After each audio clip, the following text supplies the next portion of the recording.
귀한 찬양 감사합니다. 여호와는 나의 목자가 되십니다. 목자라는 단어를 제가 우리 주기도문 첫 시간에 가르쳐 드렸는데 기억나시나요? 라하라는 단어인데 기억이 나시죠? 네, 여호와 라하, 하나님은 나의 목자가 되십니다. 우리 옆에 계신 분들에게 한번 이렇게 알려주시고 인사했으면 좋겠습니다. 여호와는 우리의 목자이십니다. 한번 인사하시죠. 여호와는 우리의 목자이십니다. 원어로 뭐라고요? 감사합니다. 오늘까지 하면 주기도문 마지막 시간이 될 것 같습니다. 우리 지난주에 이어서 같은 본문인데요. 본문 말씀만 다시 한번 띄워주시겠어요?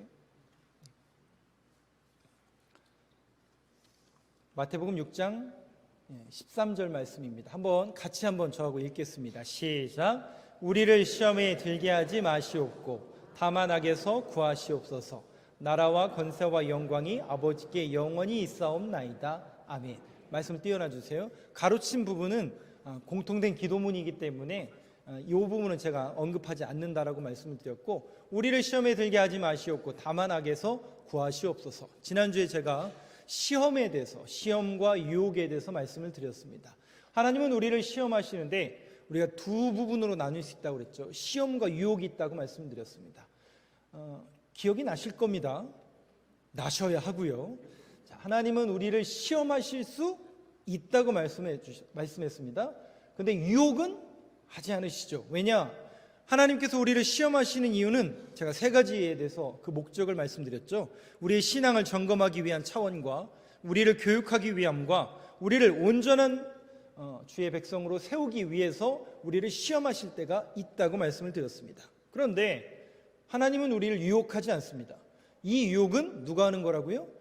다만 악에서, 악한 자들, 하나님의 세력과 교회와 주의 백성들을 무너뜨리는 악한 영의 세력들이 우리를 유혹하는데, 왜 유혹해요? 넘어지게 하려고, 예수 믿지 못하게 하려고, 교회 다니지 못하게 하려고 우리를 유혹하는데, 그 유혹 분명히 제가 두 가지에 대해서 말씀드렸습니다. 그 하나님께서가 아니죠. 우리를 무너뜨리는 그 사단의 세력을 인정해야 된다. 그러나 우리가 사단과 귀신에 너무 빠질 필요는 없다. 그러나 분명한 것은 창세기 3장 15절 말씀을 제가 언급을 드렸죠.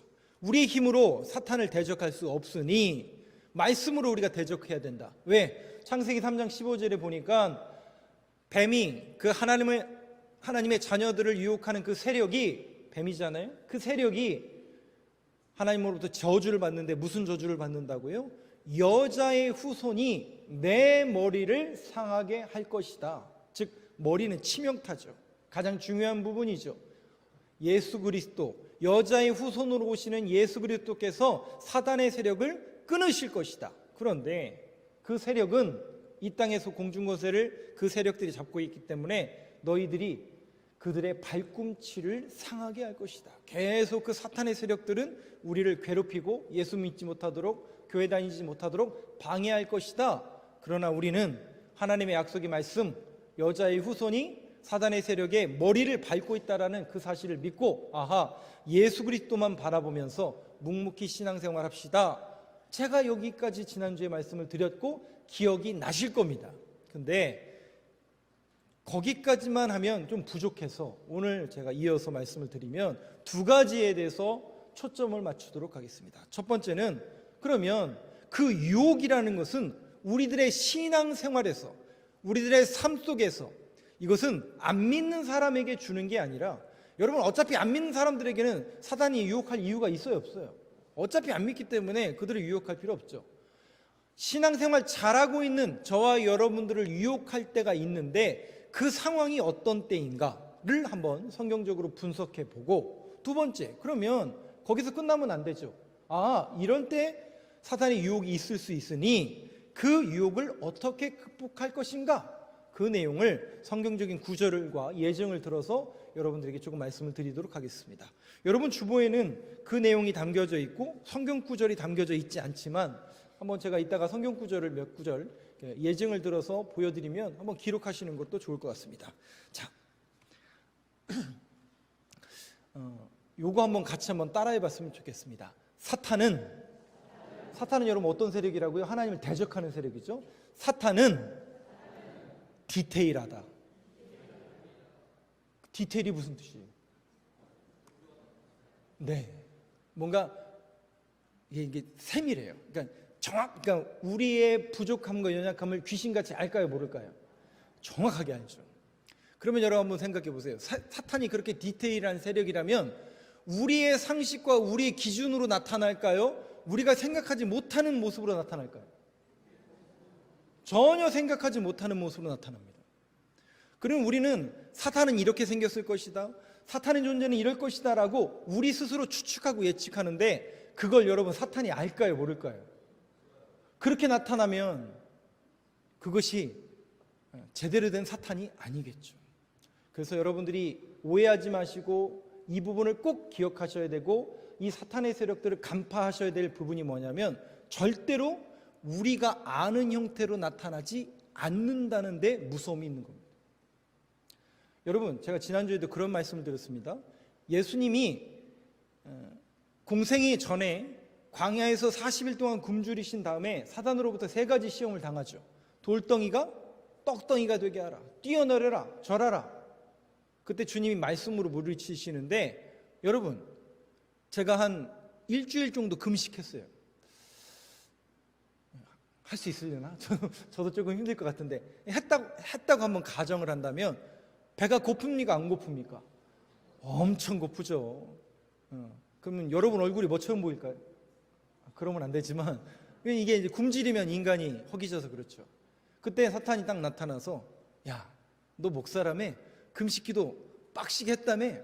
그러면 뭐 영적으로 이렇게 막 떠 있을 텐데, 너 이 돌덩이가 떡덩이가 되게 해봐 라고 저한테 시험을 했다면, 그게 저한테는 시험이 된다고요, 안 된다고요? 예? 왜요? 제가 능력이 없어서, 내가 부족해서 그 정도입니다.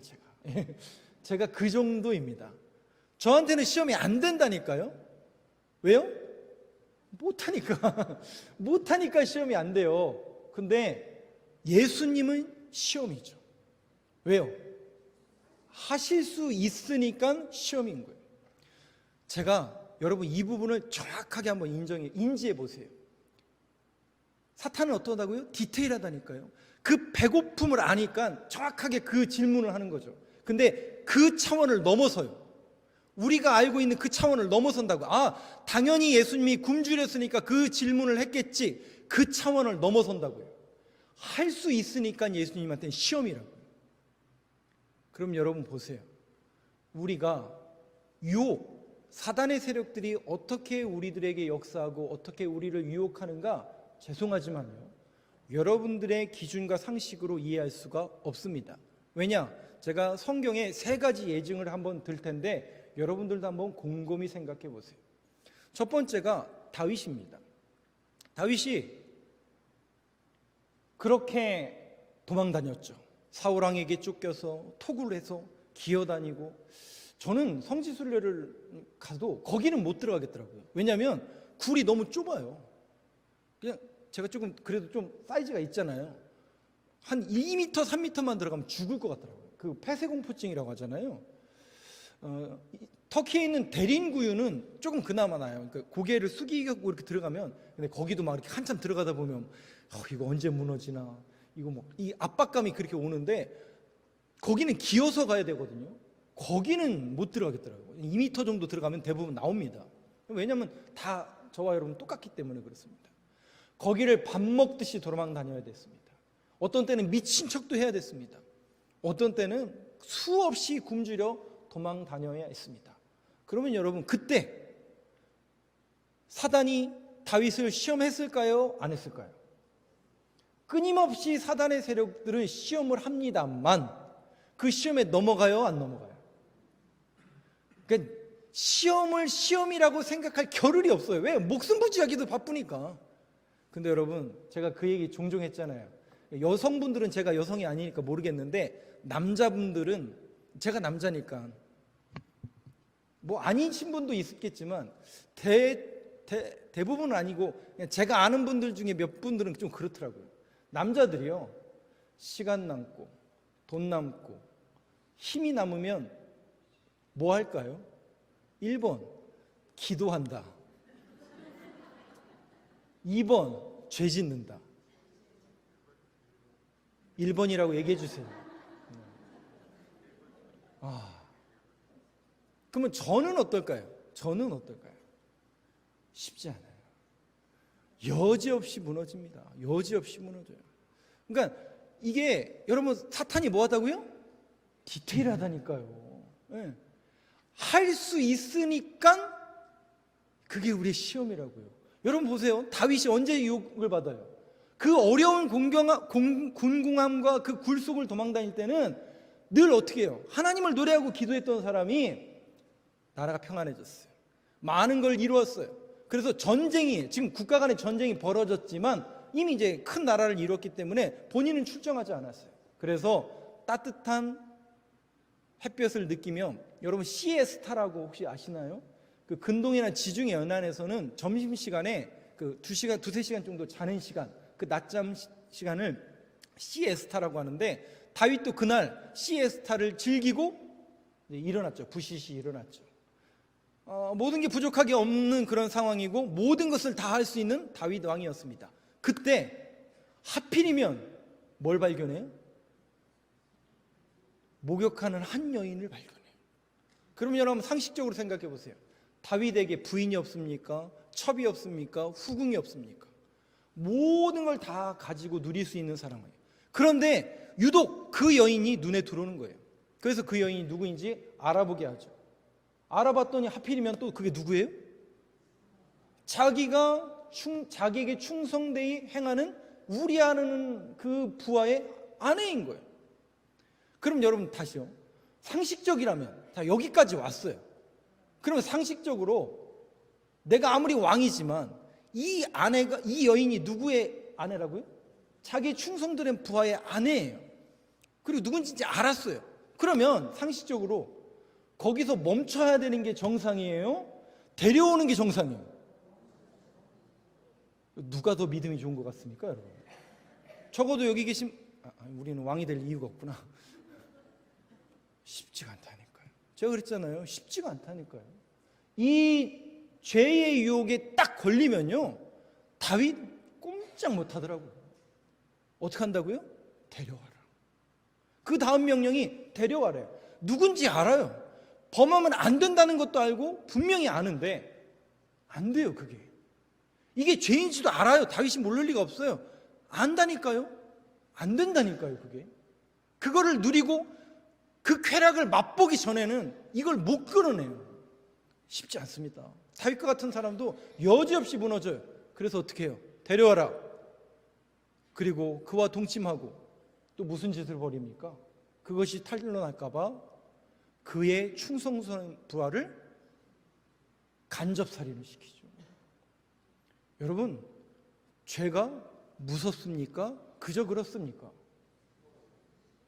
감당할 수 없습니다. 다윗과 같은 인물도 거기에 무너졌어요. 근데 언제 무너졌다고요? 할 수 있을 때, 자기가 모든 힘을 가졌고 모든 것을 누렸을 때 무너지더라고요. 여러분들은 어떠세요? 괜찮으시죠? 요즘 살아가시는 게. 근데 여러분, 삶의 형편이 어렵고, 그러니까 이런다니까요. 아파요. 아프면 기도 안 하실 분이 저하고 여기 계신 분들 중에 어느 누가 있어요? 안 하는 게 이상하죠. 당연히 해요. 그런 걸로 쉽게 공격하지 않는다니까요. 평안할 때, 남모를 때, 뭔가 고요할 때, 남을 때, 시간이 남고 여유가 남고 뭔가 자기가 한 자리에서 남을 때 여지없이 몰려들어오는 게 기도해야 되겠다, 말씀을 봐야 되겠다, 이 생각보다 죄의 유혹에 너무나 쉽게 우리는 무너집니다.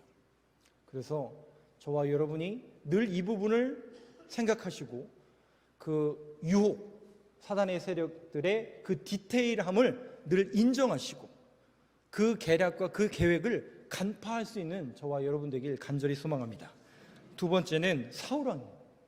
사울왕도 역시 마찬가지였어요. 사울왕이 왕이 된 것은 하나님의 정말 은혜였죠. 그러나 왕이 됐지만 그는 인정받지 못했어요.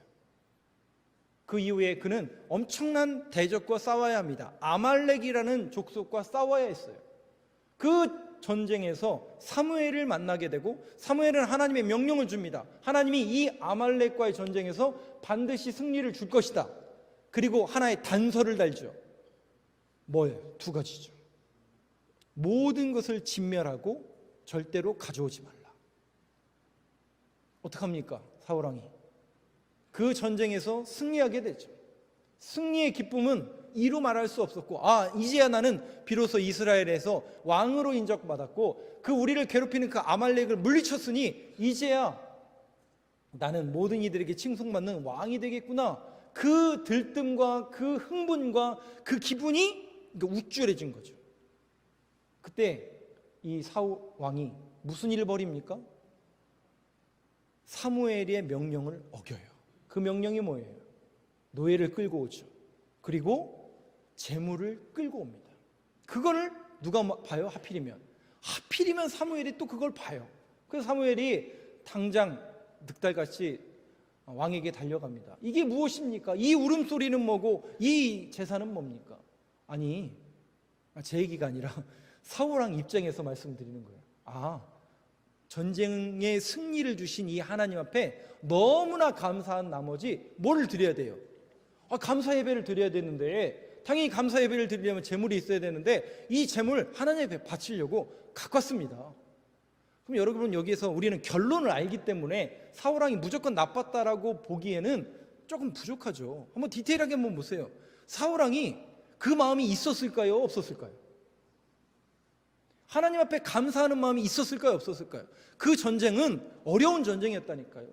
근데 하나님이 이기게 해주신 거예요. 그러니 당연히 감사하는 마음이 있었겠죠. 그러니까 하나님 앞에 감사 제물을 드리고 싶은 그 욕구도 있었을 게 분명해요. 그런데 하나님은 아니래요. 이 대목에서 저와 여러분들이 한번 주목해 봐야 될, 또 신앙생활하면서 생각해 봐야 될 문제가 하나 딱 떠올라야 합니다. 뭐냐면, 우리의 신앙과 우리의 신앙생활 속에서 열심을 내는 건 굉장히 중요합니다. 제가 열심을 내지 말라는 얘기가 아니에요. 그리고 감사하지 말라는 얘기가 아닙니다. 그런데 오늘 이제 유혹에 대한 문제잖아요. 항상 그 유혹이 우리가 잘하려고 나타날까요? 잘하려고 할 때 나타날까요? 못하려고 할 때 나타날까요? 왜요? 왜요? 아니, 우리 하나님 앞에 예배 잘 오늘도 이렇게 하나님 앞에 나와서 예배 잘 드리려고 노력하고, 하나님 앞에 뭔가 경건하고 거룩한 모습으로 내가 서길 원합니다. 이게 잘못된 건 아니잖아요. 그렇죠? 그리고 하나님 앞에 예물을 정성스럽게 드리는 거, 그거 잘못된 것 아니잖아요. 근데 여러분, 그런 마음조차도 없고, 죄송해요, 그 부분을 좀 이해해서 들으시기 바랍니다. 그런 마음조차 없고 그냥 형식적으로 이런 거, 사탄이 유혹할 이유가 없다니까요. 여러분 한번 객관적으로 생각해 보세요. 이유가 없다니까요. 사탄의 입장에서. 우리가 사탄이 아니어서 잘 모르겠지만 그들의 입장에서는 그 사람들을 유혹할 이유가 없어요. 그러면 누구를 공격하느냐? 잘하려는 사람들. 그래서 시험 듭니다. 잘하려고 하다가, 열심히 해보려고 하다가 시험 듭니다. 그래서 이 부분을 여러분들이 꼭 견지하시기 바랍니다. 내가 잘하고 싶은 게 중요한 게 아니라 하나님의 뜻대로 하는 게 중요합니다. 다시요, 우리가 신앙생활하면서 내가 잘하고 싶은 게 중요한 게 아니라 하나님의 뜻대로 하는 게 중요합니다. 물론 열심을 내야 되고 잘해야 되는 건 마찬가지지만 방향이 가장 중요합니다. 하나님의 뜻이에요. 하나님께서 원하시는가? 하나님이 원하지 않는가? 하나님이 기쁨이 되는가? 근데 이것이 자꾸만 이것보다 뭔가 겉으로 드러나는 잘함, 이렇게 되어지는 것, 여기에만 초점을 맞추다 보면 우리가 흔들릴 수 있으니 항상 우리의 모든 기준과 척도는 오직 하나님의 뜻, 하나님의 말씀의 기준이 딱 서 있어야만 합니다. 사울왕이 그러지 못했다는 거죠. 저와 여러분들의 모습 속에서도 항상 모든 신앙의 기준과 척도가 하나님의 말씀, 하나님의 뜻에 딱 맞춰지길 간절히 소망합니다. 세 번째는 사도 바울입니다. 사도 바울? 사도 바울이 유혹에 빠졌던 적이 있었던가요? 우리가 보면 이해할 수 없는 부분이 하나 있는데, 제가 종종 인용하는 그 내용 중에 하나가 2차 전도 여행을 떠났는데 사도 바울이 지금의 터키의 서쪽에, 소아시아 지역에 놀라운 일이 벌어집니다. 가는 곳마다 날마다 구원받는 백성들이 늘어납니다. 이 도시에서 저 도시로, 저 도시로, 저 도시로 교회가 세워지고 놀라운 하나님의 역사가 일어나니 사도 바울이 그걸 눈으로 목도해야 하네요. 목도하죠. 하나님의 역사를 그냥 보는 거예요. 눈으로 보는 거예요. 그러면 되어져요, 안 되어져요? 되어진다니까요. 근데 여러분, 사도 바울이 어떤 사람이냐면 아주 철저하고 주도 면밀한 사람이에요. 그래서 이 사람은 철저하게 계획을 세우는 사람이에요. 그래서 그는 계획을 딱 세웠어요. 소아시아 지역, 그리고 쭉 타고 올라가서 북쪽에 있는 지금 터키의 본도와 비두니아 지역, 이 지역을 전도하려고 계획을 다 세웠어요. 자, 계획을 세우고 한참 가고 있는데 하나님이 성령을 통해서 또 환상을 통해서 보여주시는 거예요. 그 보여준 그 사람을 보니까 딱 보니까 누군 줄 알겠어요. 누구인지는 모르지만 마케도냐 사람인 건 알아요. 그 마케도냐 사람이라는 것은 무슨 뜻이냐면 그 동네 사람이 아니라 바다 건너 그리스 사람이라는 거예요. 그러면 그 그리스 사람이 환상 가운데 나타나서 건너와서 도우라, 그 환상을 보여줬다면 그게 하나님의 명령입니까? 아닙니까? 하나님의 명령이라고 이해를 해야 되죠. 그래서 사도 바울이 뭐라고 얘기하냐면 2번이나 거절했다고 그랬어요. 그 스토리는 뭐냐면 자기가 계획한 대로 하고 싶었던 거예요. 자기도. 왜요? 자기가 계획했는데 다 됐잖아요. 자기가 계획하고 이룬 대로 다 선교가 이루어졌잖아요. 그럼 여러분, 이 바울의 마음속에 어떤 마음이 들었을까요? 아니, 지금 내가 계획대로 다 이루어지고 하나님의 역사가 이루어지는데 여기에서 뭘 틀어야 되나? 근데 여러분, 아까 제가 말씀드렸잖아요. 언제 유혹한다고요? 못할 때? 잘할 때. 잘할 때라고요. 항상 잘 될 때라고요. 이 모습은 비단 사도 바울만의 모습이어서는 안 되고 우리들의 모습이고 또 한국교회의 모습이어야만 합니다. 잘 됐어요. 곳곳에 십자가가 세워지면 많은 이들이 모였고 하나님 앞에 회개하며 주의 백성으로 거듭났습니다. 자, 그런데 우리 안에 그렇게 하면 되는 줄 알았어요. 그렇게 하면 다 하나님의 뜻인 줄 알았다고요. 이제는 압니다. 이제는 점검해야 됩니다.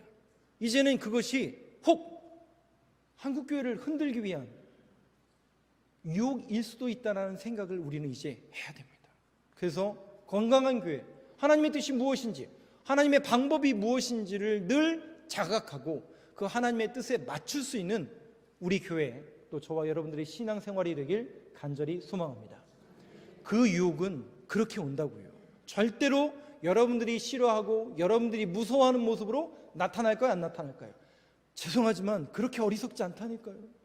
우리가 생각하는 것처럼 그 악한 세력들은 우둔하지가 않다니까요. 여러분들이 감지하지 못하고 여러분들이 영적으로 깨어있지 못한 때에 여러분들을 무너뜨리려고 나타나니 여러분들이 그 부분을 확실하게 생각하고 계시고 늘 사단의 계략을 간파할 수 있는 저와 여러분 되길 간절히 소망합니다. 그래서 하나님의 말씀과 기도로 늘 깨어있고 늘 기도해야 되는 이유가 바로 여기 있는 거예요. 아하, 이것은 하나님의 뜻이 아니구나. 하나님의 말씀에서 벗어나고 있구나. 그러면 빨리 깨닫고 빨리 돌아와야죠. 자, 마지막으로 제가 성경 구절 5구절을 보여드리면서 예증을 듣도록 하겠습니다. 바로 그러면 그런 유혹을 어떻게 우리가 이겨낼 것인가? 고린도전서 10장 13절 말씀 먼저 한번 보여주시죠. 한번 같이 읽겠습니다. 시작. 사람이 감당할 시험 밖에는 너희가 당한 것이 없나니 오직 하나님은 미쁘사 너희가 감당하지 못할 시험 당함을 허락하지 아니하시고 시험 당할 즈음에 또한 피할 길을 내사 너희로 능히 감당하게 하시느니라. 아멘. 저 말씀 띄워놔 주세요. 자, 이 말씀은 고린도 교회를 향한 말씀인데 우리 너무나 잘 아시는 말씀이죠. 우리가 참 힘들 때마다 이 말씀이 힘이 되지 않나요? 항상 하나님은 어떻게 하신다고요? 감당할 시험 밖에는 너희가 당한 것이 없나니 오직 하나님은 미쁘사, 이 미쁘다라는 단어는 신실하셔서 너희가 감당하지 못할 시험 당함을 허락하지 아니하시고 시험 당할 즈음에 또한 무슨 길이요? 피할 길을 내주신다. 야, 정말 복음 아닙니까? 그런데 그 내용과 그 뜻도 분명히 담겨 있지만 이 본문은 우리가 어떤 맥락에서 이해를 해야 되냐면 사도 바울이 고린도 교회를 향해서 이야기할 그 말씀을 전할 때 이 말씀의 예증이 하나 있는데 바로 광야 생활이에요. 이스라엘 백성들이 출애굽에서 광야 생활할 때에 있었던 그 사건을 암시해서 이 말씀을 주시는 겁니다. 여러분, 그러면 그런 맥락에서 본다면 여기 피할 길이라는 게 도대체 무슨 길인가? 이런 겁니다.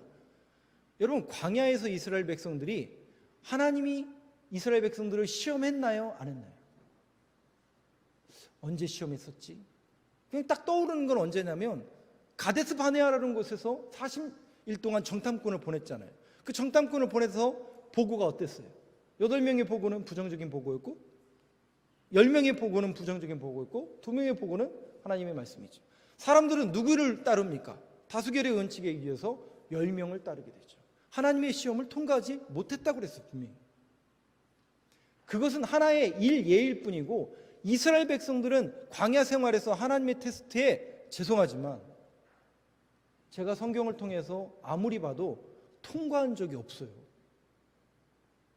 하나님이 테스트했을 때 통과한 적이 없다니까요.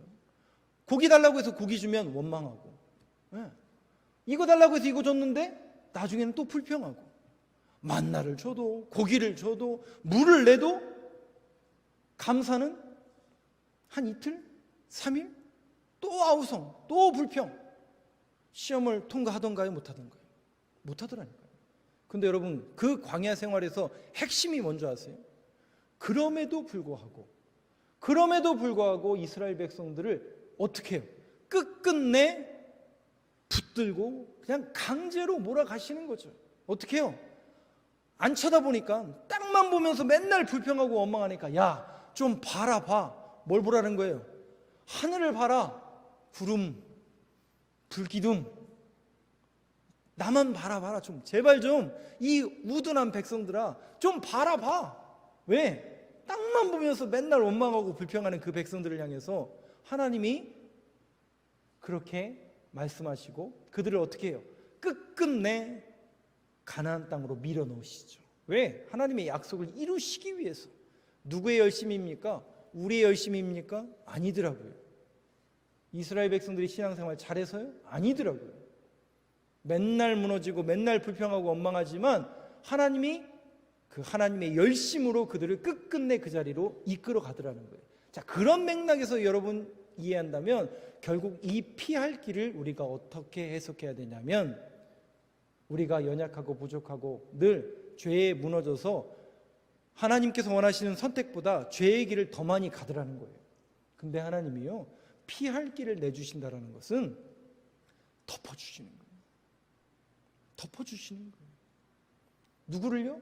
저와 여러분들의 죄악을 덮어주시는 거예요. 그 덮어줌의 은혜. 그러면서 늘 뭘 깨닫는? 그게 그때 내가 올바른 선택을 못했는데 그 결정을 못했는데 지나고 나니까 하나님이 덮어주신 거구나. 그걸 나중에 깨닫게 되죠. 깨닫는 사람과 깨닫지 못하는 사람이 있어요. 우리는 깨닫는 사람을 믿음 있는 사람이라고 이야기합니다. 그래서 그 믿음이 있는 사람은 하나님이 덮어주신 은혜를 깨닫고 깨달으면서 자연스럽게 어떻게 돼요? 신앙이 자라고 성장해서 그러한 예전에 왔던 우리를 무너뜨렸던 그 시험과 유혹을 구별해서 그 다음부터는 어떻게 해요? 말씀으로 물리치고 그래도 내가 목사인데, 그래도 내가 직분자인데, 그래도 내가 예수 믿는 사람인데 이제는 하나님께서 원하시는 뜻을 이뤄가야지, 하나님께서 원하시는 선택을 해야지, 그 결단의 길을 걸어갈 수 있는 것, 그렇게 가도록 하나님이 만드신다는 거예요. 여러분, 그 하나님의 열심을 믿으시길 바랍니다. 여러분들을 믿지 마시고요, 하나님을 믿으시고 하나님의 열심이 우리 교회를 반드시 하나님의 뜻을 이뤄가는 교회로 만들어갈 수 있도록 인도하실 것이고 저와 여러분들의 삶을 그렇게 인도하실 그 주님을 바라볼 수 있는 저와 여러분 되길 간절히 소망합니다. 그래서 제가 늘 표어처럼 외우는 구절이 그거라니까요. 믿음의 주요 온전하게 하시는 인 예수를 바라보자. 거기에 시선이 고정되어야만 흔들리지가 않는다고요. 아니, 덜 흔들린다고요. 덜. 안 흔들릴 수는 없으니까. 그래서 새롭게 시작된 한 주간의 삶 속에서도 그 주님께만 시선이 고정되는 저와 여러분 되길 간절히 소망합니다. 두 번째입니다. 마태복음 26장 41절입니다. 같이 읽겠습니다. 시작. 시험에 들지 않게 깨어 기도하라. 마음에는 원이로되 육신이 약하도다 하시고. 여러분 다 아시는 말씀이죠. 이게 언제 나와요? 겟세마네 동산에서 예수님께서 십자가에 돌아가시기 전날 밤에 피와 땀이 맺힐 수 있을 정도로 그렇게 기도하시던 그곳에서 주님께서 뭐라고 말씀하십니까? 시험에 들지 않게 깨어서 기도하라. 왜요? 마음에는 원이지만 육신이 약하도다. 육신이 약하다. 육신이 왜 약합니까? 우리는 그렇게 창조가 됐어요. 약하다니까요. 그래서 그 약함을 귀신같이 알기 때문에 그 약함을 계속 공격하는 거예요. 끊임없이 주의 백성들의 약함을 사탄은 디테일하다고요. 그래서 그 약함을 공격하는 겁니다. 이스라엘 백성들에게 광야 생활 속에서 여러분 기억나시는 것 중에 하나가 이스라엘 백성들이 홍해를 건너요. 그 홍해를 건너는 사건을 고린도서에 보면 사도 바울이 뭐라고 표현하냐면 세례라고 표현해요. 세례. 그럼 홍해는 세례라면 세례를 받았다라는 것은 뭡니까? 하나님의 자녀가 되고 하나님의 백성이 되었다라는 하나의 의식이죠. 하나님의 은혜로 내가 하나님의 자녀가 되었습니다. 그러면 여러분 그 다음부터 꽃길이 열려야 돼요? 가시밭길이 열려야 돼요? 예? 정확하게 얘기했어요.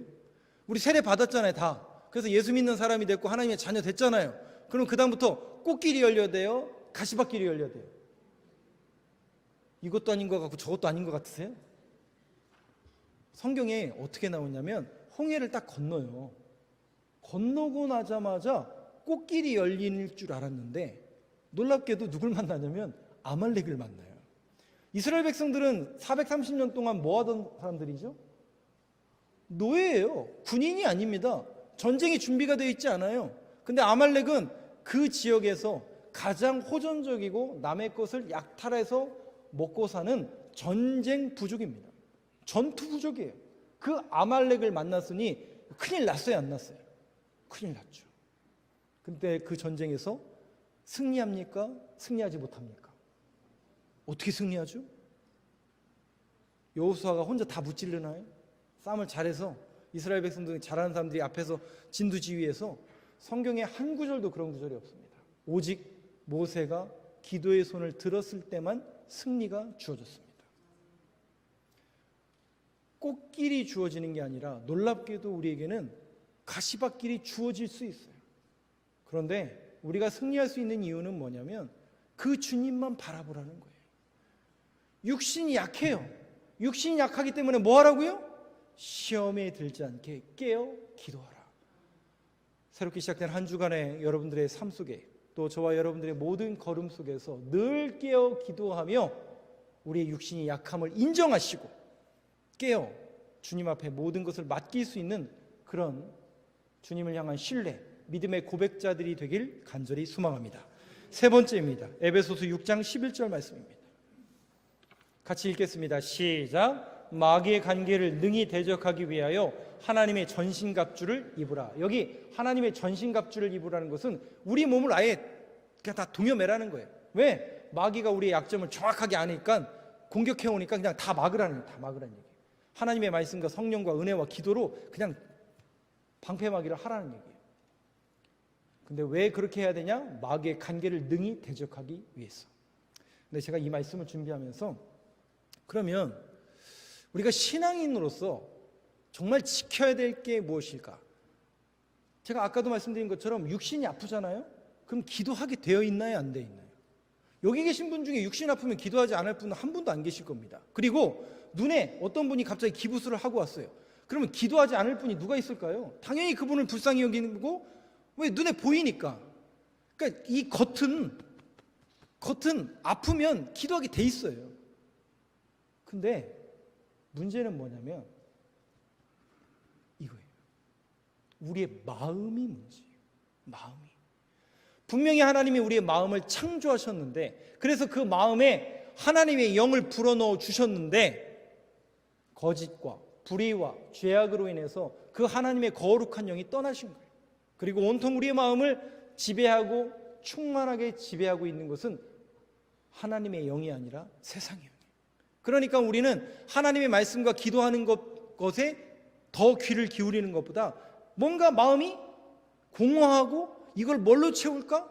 세상의 소리, 세상의 것, 뭔가 쾌락, 이런 것에 더 가까워요. 그러니까 자꾸 거기에 귀를 기울여요.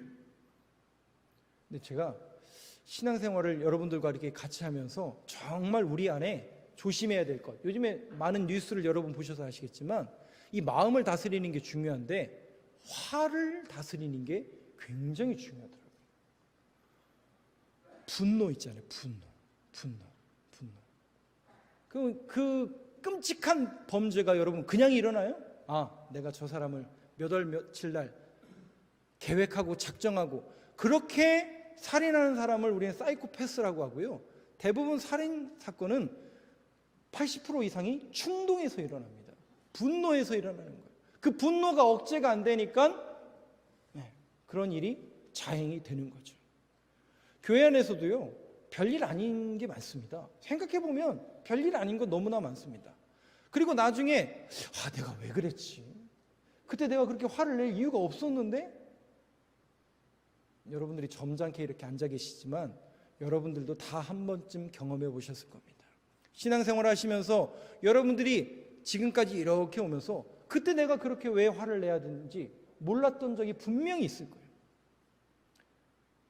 저와 여러분이 마귀의 관계를 능히 대적하기 위하여 여러분, 그 분노를 누가 이용할지를 정확히 인식하시기 바랍니다. 그 분노 절대로 하나님이 주시는 마음 아닙니다. 그 노함 절대 그렇지 않습니다. 하나님은 거룩한 영이세요. 그 하나님의 거룩한 영이 임하면 생명이 살아나고 소생되는 언어와 행동이 나오지, 남을 죽이고 남을 멸시하고 남을 저주하는 행동이 나올 수가 없다니까요. 하나님은 거룩한 영이기 때문에 저와 여러분들의 마음을 오직 하나님의 거룩한 영으로 충만하게 채우게 되길 간절히 소망합니다. 마귀의 관계를 능히 대적하기 위하여 하나님의 전신갑주를 입으라. 네 번째입니다. 야고보서 1장 12절 말씀 같이 읽겠습니다. 시작. 시험을 참는 자는 복이 있나니 이는 시련을 견뎌낸 자가 주께서 자기를 사랑하는 자들에게 약속하신 생명의 면류관을 얻을 것이기 때문이라. 저는 이 말씀을 다시 한번 계속 묵상하면서 시험을 참는 자가 복이 있구나, 견뎌내야 되겠구나, 이겨내야 되겠구나, 그 정도로만 제가 인식하고 있었는데 문장을 여러분 끝까지 쭉 잘 한번 보세요. 시험을 참는 자는 복이 있나니 이는 시련을 견뎌낸 자가 하나님께서 자기를 사랑하는 자들에게, 이 부분이에요. 하나님께서 자기를 사랑하는 자들에게. 저는 제 신앙과 제 믿음과 목사라는 이 타이틀을 지키기 위해서 지금까지 견뎌내고 지금까지 참아냈어요. 근데 그 참아냄과 그 견뎌냄을 누가 보고 계신 거예요? 하나님이 다 보고 계시더라고요. 그거 결국은 뭐 하신다는 얘기예요? 그거를 마지막 심판 때에 계수하시겠다는 얘기예요. 제가 이 말씀을 대하면서 너무 두려움이 생기는 거예요. 그래서 여러분, 아까도 제가 말씀드린 것처럼 항상 신앙생활도 마찬가지고 우리가 영적인 훈련이나 이 모든 것을 위해서 함께 할 때 내가 기준이 되면 안 됩니다. 내가 하려고 하면 죄송하지만 어렵습니다. 안 되는 게 아니라 되긴 돼요. 근데 어렵습니다. 참는 거예요. 견뎌내는 거예요. 내가 하려고 하니까 어려운 거예요. 그런데 예수님의 마음으로 하면 할 수 있어요. 예수님의 시선과 믿음의 고백을 가지면 그게 보여지기 때문에 그렇습니다. 약속하신 생명의 면류관을 얻을 것이기 때문이라. 저와 여러분들의 모든 신앙의 기준이 내가 아니라 하나님이 되길 간절히 바라고, 하나님이라면 뭘 원하실까? 하나님이라면 지금 이 상황에서 어떤 말을 해야 되고 어떤 행동을 해야 될지를 분명히 알려주실 게 당연하니까 사단의 영이 아니라 하나님의 영을 구하시고 하나님께서 원하시는 그 뜻을 이루고 하나님의 말씀대로 행하는 저와 여러분 되시길 간절히 소망합니다. 마지막 야고보서 4장 7절 말씀입니다. 같이 읽겠습니다. 시작. 그런즉 너희는 하나님께 복종할지어다. 마귀를 대적하라. 그리하면 너희를 피하리라. 자, 요 말씀을 띄워놔 주세요. 자, 요 말씀을 가장 확실하게 예증을 들 수 있는 한 인물이 누구냐면 요셉이에요. 요셉이 보디발의 집에 몸종으로 가죠. 그리고 어떻게 해요? 정말 열심히 삽니다. 신앙생활만 열심히 하는 게 아니라 정말 이 사람 최선의 삶을 살아서 거기에서도 인정받는 삶을 살았어요. 자, 어떨 때 조심하라고요? 못할 때, 잘할 때. 잘할 때. 항상 잘할 때 유혹이 몰려와요. 그래서 그 잘하는 요셉을 누가 꼬셔요? 걔가 꼬시죠, 걔가. 보디발의 아내가 날마다, 성경이 뭐라고 기억나요? 날마다 애원한다고 했어요. 뭐 하자고요? 주인 없으니까 자자고. 네, 날마다 애원하는 거예요. 요셉이 난 인물이잖아요. 인물도 인물이고 똑똑함과 그 성실함 이루 말할 수 없잖아요. 그때 여러분 요셉이 뭐라고 하나요? 주인 없으니까 이때다. 그런 말 하지 않습니다. 하나님이 살아계신데 하나님이 면전에서 내가 어떻게 옛날 성경에 득죄하리요 어떻게 죄를 짓겠습니까? 하나님이 보고 계신데 그럼 여러분 그 보디발의 아내 입장에서는 무슨 얘기 그게? 어디 보여야 하나님이 있지. 무슨 뚱딴지 같은 얘기냐. 근데 여러분 요셉은 뭐라고요? 하나님 앞에 어떻게 내가 득죄하리요. 여러분 보세요. 너희는 하나님께 복종할지어다. 마귀를 대적하라. 그리하면 너희를 피하리라. 근데 그 결과로 하나님의 말씀에 복종했고 하나님의 말씀에 순종한 결과가 뭐예요? 감옥이라고 우리 권사님이 계신. 감옥이에요. 그럼 이게 이해가 되세요, 여러분? 아니, 하나님의 말씀대로 살았잖아요. 하나님의 말씀대로 그 길을 걸었잖아요. 그러면 꽃길이 열어져야 되잖아요. 감옥이라니까요. 근데 여러분 보세요. 요셉이 요셉인 이유는 그럼에도 불구하고 하나님의 말씀을 계속 지켜나가요. 자, 말씀을 한번 마지막으로 띄워주시고 제가 마지막으로 제 얘기 하나 할게요. 시편 말씀 한번 보여주시죠. 한번 시편 119편 9절 말씀 너무나 중요한 말씀인데요. 자, 이 말씀 한번 같이 읽어보겠습니다. 시작. 청년이 무엇으로 그의 행실을 깨끗하게 하리이까? 주의 말씀만 지킬 따름이니이다. 제가 4년 차, 5년 차 너무 힘들었어요. 부목사로 4년 차, 5년 차가 제일 힘들었던 것 같아요. 보이질 않는 거예요. 앞이 보이질 않고 모든 게 막막해요. 그렇다고 뭐 제가 여러분들 앞에서 우리 진태호 목사님 앞에서 목회 못하겠습니다. 때려쳐야 죄송해요. 못하겠습니다. 너무 어렵습니다. 그렇게 한 번도 하소연한 적 없고 불평한 적 없을 겁니다. 제가. 근데 너무 힘든 거예요. 마음적으로. 그렇다고 해서 제가 체면상 여러분들 앞에 그렇게 싫은 소리 또 하소연한 이런 모습, 나약한 모습은 더더욱 제 자존심이 허락하지 않는 거예요. 한참 고민하면서 이렇게 하다 보니까 이제는 목회를 그만해야 되겠구나 라는 생각이 탁 들어왔어요. 그래서 정리를 해야 되겠구나. 어떻게 이제 사표를 쓰고 어떻게 근데 사표만 쓰면 해결되는 게 아니니까 이제 앞으로 이제 뭘 하면서 살아야 될까를 한참 고민하면서 그 부분에 몰두할 때가 있었습니다. 정확히 기억나고 있어요. 날짜도 기억하고 그 시간을 제가 지금도 선명하게 기억합니다. 거의 한 10여 년 전인데. 그럼 여러분 한번 생각해 보세요. 제가 거기에 몰두하면 어디에 빠졌을까요? 기도가 될까요? 안 될까요? 놀랍게도요. 기도가 전혀 안 돼요. 근데 부목사잖아요. 차량 운행 또 해야 되잖아요. 하는 걸 해야 돼요. 제 자존심이 또 허락하지 않기 때문에 할 건 또 해야 돼요. 또 기도하는 척, 통성 기도하는 척, 또 새벽 예배 드리는 척. 그게 더 힘든 거예요. 그게 더 힘든 거예요.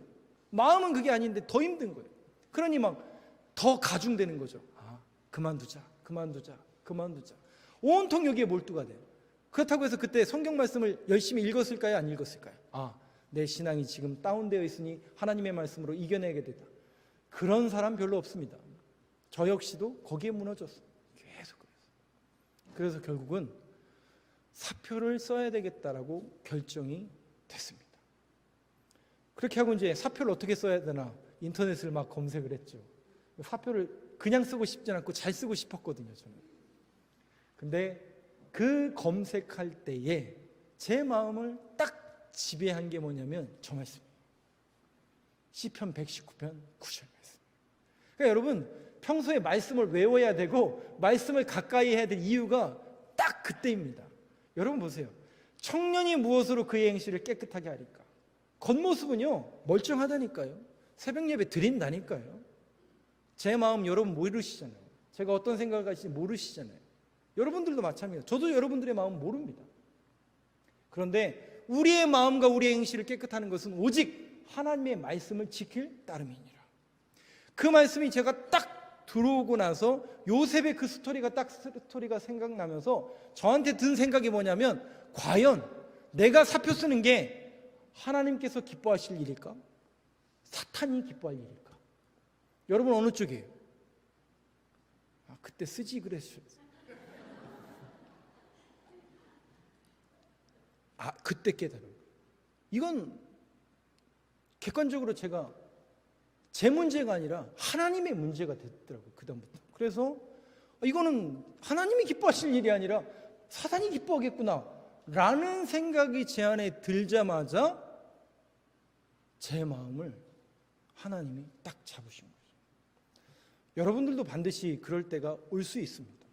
또 그런 절망에 이를 수도 있습니다. 그런데 여러분, 우리가 신앙을 지켜내고 우리가 다시 한번 견실하게 일어날 수 있는 모든 힘과 원동력은 오직 하나님의 말씀입니다. 청년이 무엇으로 그의 행실을 깨끗하게 하리까? 주의 말씀만 지킬 따름이니라. 새롭게 시작된 한 주간의 모든 삶의 걸음 속에 저와 여러분을 의지하지 마시고 세상 사람들 바라보지 마시고 하나님의 말씀만 붙잡고 믿음의 주여 온전케 하시는 이인 예수님께 시선이 고정되어 묵묵하게 신앙의 걸음을 걸을 수 있는 이 한 주간의 삶의 걸음이 되길 간절히 소망합니다. 기도하겠습니다.